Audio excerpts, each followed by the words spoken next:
So hi, we've got Melissa Jones from BARHII here. Melissa, if you can take just a quick moment and introduce yourself, and I'm going to dig in with some questions after about how you, as the leader of a nonprofit in Oakland, are experiencing the COVID situation with the communities you serve and within your own team. Sure. Hi, I'm Melissa Jones with BARHII. We're the coalition of the Bay Area's public health departments. We're founded to focus on the issues that impact health in addition to healthcare.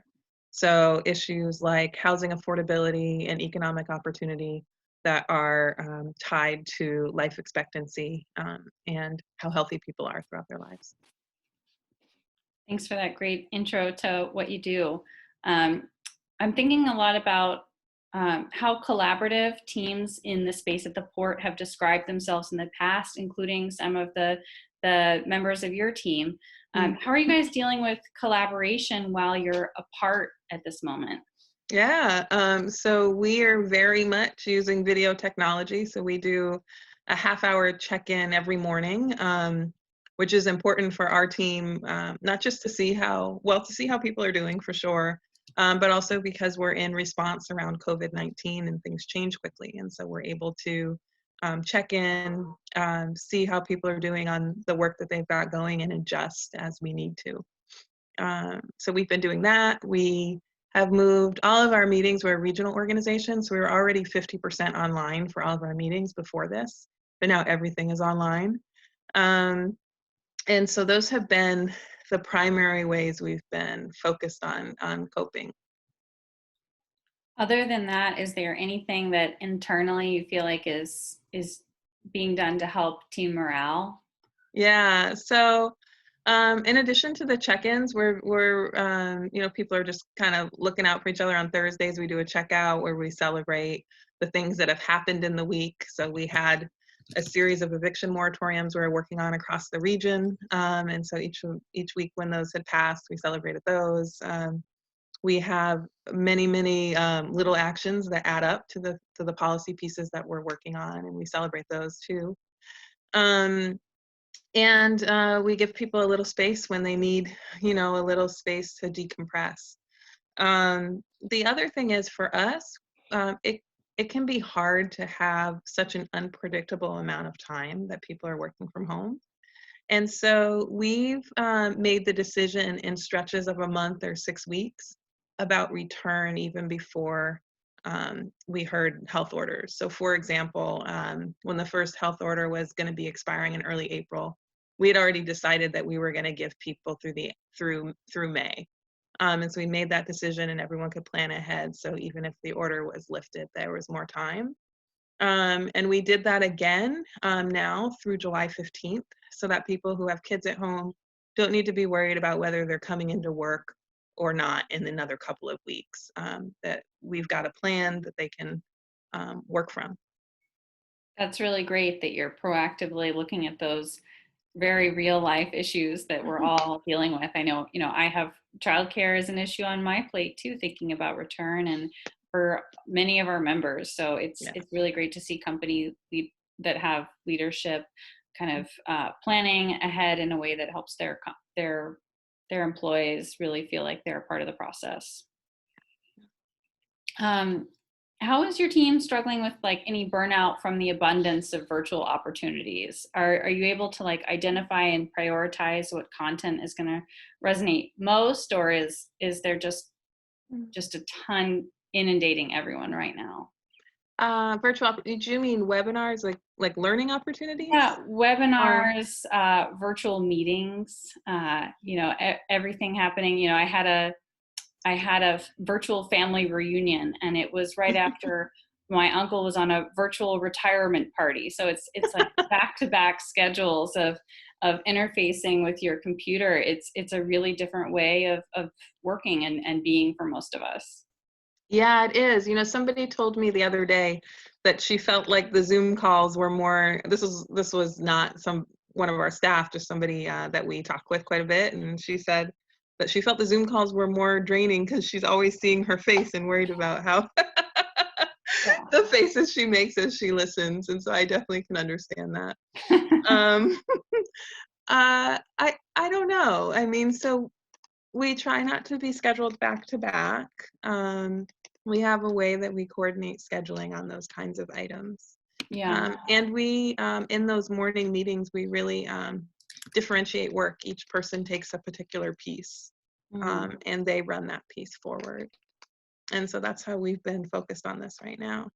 Well, sounds like some really focused project management has helped keep that train moving. Hmm. Um, and on like the organizational side, I'm wondering, are there is there anything specific that you feel like is really helping your team stay on mission right now? Mm. Well, so we have a good team for staying on mission. You know, that's we ask everybody who works at BARHII about their sense of urgency to achieve health equity and where it comes from, Mm. and it's a very core part of who we are. And right now is maybe actually an easier time for us, I think, to stay on mission because you know, so BARHII is a coalition of the health departments. We've been working on issues of health equity for a long time. And in August, the coalition, the Regions Coalition to Reduce Poverty, joined our staff. And so we we had this focus on health and this focus on economic opportunity because we knew they're so important and so linked. And I feel like COVID-19 has really made clear for everybody how much health and economy are linked and how important they are in this time. And that having income, having stable housing, for many people, that was something they didn't think as deeply about. And a lot of people are thinking more about that now and realizing it. And when this hit, we'd been working for a number of years on housing issues and on economic issues already with people who are very vulnerable. And so we knew as the people were starting to lose hours or lose work, that this was going to be a very urgent time for the kind of policy work that we do. And so it's, I think, motivated our staff to be really focused and really focused quickly. Absolutely. Yeah, Yeah. this is this large scale global collective action and sacrifice that we're seeing as a response to a public health threat. And there's Hmm. been nothing like it in our lifetime. Hmm. But we've been living with, I mean, you of course know, we've been living with serious public health threats already. Hmm. And there has always seemed to be a resistance to large scale action with things like air quality and climate change. Hmm. And I'm wondering if you're feeling like there are lessons we can take from this moment for the future, ways we can learn from how the world changed to from experiencing this pandemic to make the world better when we move past this. Yeah, certainly. I think there are a few. I think the biggest lesson is that our Bay Area economy um, has made it very hard for people to weather a storm. And so, people and organizations, we saw that people had very little savings. They had Mhm. very little savings because housing costs are really high. And for many, many people, wages are very low, even when they work a lot of hours. And so we need an economy that better supports people's health. That means an economy that allows people to take sick time when they need sick time so that they can afford to stay home when they're sick. It means an economy that pays a living wage that allows you to afford housing. And it means that we have to start creating the housing we need for the different incomes that exist. And so many people had already been squeezed by housing because of issues like sudden increases in rent or other kinds of reasons for eviction that have often have nothing to do with people paying their rent that happen all across the region. And so we need systems that are working better than that for folks. And so we work on a variety of housing policy issues that make that true. I think the other lesson is that we all impact each other, right? And impact each other in deep ways. And we all rely on each other. And I think people have realized just how much they rely on the people that they see every day to keep their mood up and to feel connected and maybe in ways that they hadn't realized before.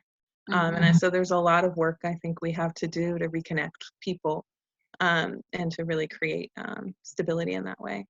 Yeah, yeah. Do you feel like you're getting um, more headway made when working um, with lawmakers, when working with other organizations because of the urgency of this problem? Yeah, so we've worked with colleagues and community organizers across the region to pass eviction moratoriums.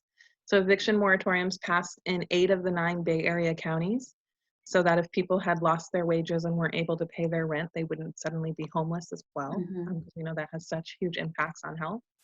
Those eviction moratoriums have a whole variety of repayment kinds of cycles that now need to be worked out with landlords and probably with lawmakers. Um, Also, we began a process to pass extended paid leave um, for families, and began to start to work with counties across the region on the health rationale for why that's so important. Um, and we've seen people be really responsive to those priorities.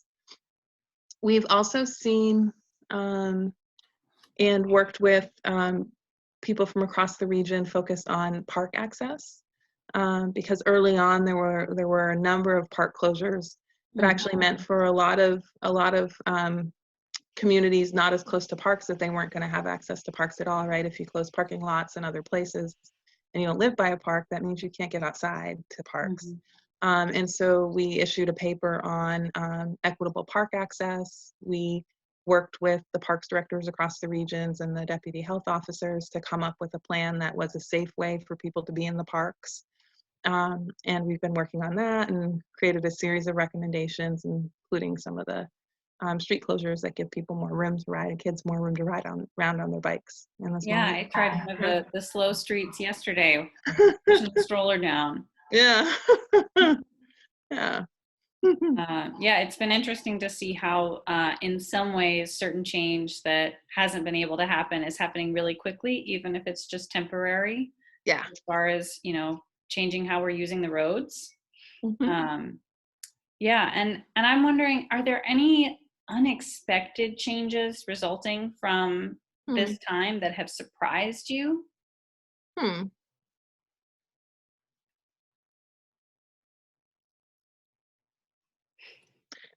Well, I think it's powerful to see how quickly um, people can respond to a disaster.